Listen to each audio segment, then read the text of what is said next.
अरे वाह कैंडी, बहुत टेस्टी, आज मैं सारी खत्म कर दूंगी। ही। अरे दीदी आप बहुत सुंदर लग रही हो, क्या कैंडी आप मुझे भी दे सकते हो? ये ले चिंटू, पूरी झूठी हो गई, अब मैं तुझे नहीं दे पाऊंगी।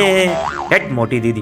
अरे वाह, दो बच्चे, चलो आज इनको किडनैप करती हूँ टॉफी दे के। ये लो बच्चों टॉफी। वाह वाह आंटी, थैंक यू, आपने मुझे टॉफी दी।